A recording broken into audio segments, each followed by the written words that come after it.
আসসালামু আলাইকুম। গ্রাম বাংলার সুস্বাদু টাকি মাছের ভর্তা। এই মাছটিকে আপনারা কি নামে ডাকেন অবশ্যই কমেন্ট বক্সে বলতে ভুলবেন না।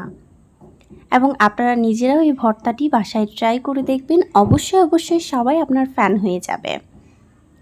আমি টাকি মাছগুলোকে বেজে নিয়েছি, পেঁয়াজ বেজে নিয়েছি কুচি করে কেটে, এবং কাঁচামরিচগুলোকেও আমি ভেজে নিয়েছি। কাঁচামরিচ এবং পেঁয়াজগুলোকে ভালোভাবে মাখিয়ে নেব কিছুটা লবণ দিয়ে পরিমাণ মতো। টাকি মাছগুলোকে যেহেতু আমি আস্তে রেখে ভেজেছি, তাই টাকি মাছের ভেতরে যে কাঁটা রয়েছে সেটা অবশ্যই হাত দিয়ে দেখে তারপরে আপনারা বেছে ফেলে দিয়ে তারপরে ভর্তাটি করতে পারেন।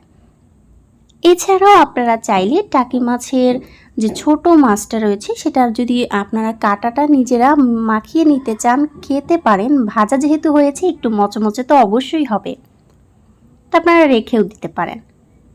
বড় টাকি মাছটার ভেতরে দেখতেই পাচ্ছেন আপনারা কাঁটা রয়েছে, যেটি আসলে ভর্তার মধ্যে দিলে আপনাদের হাতে আঘাত লাগার সম্ভাবনা থাকতে পারে, এজন্য আমি কিন্তু ফেলে দিয়েছি।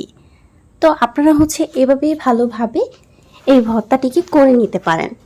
এবং টাকি মাছগুলোকে আমি পেঁয়াজ এবং অন্যান্য উপাদানের মতো ভালোভাবে মাখিয়ে নিচ্ছি।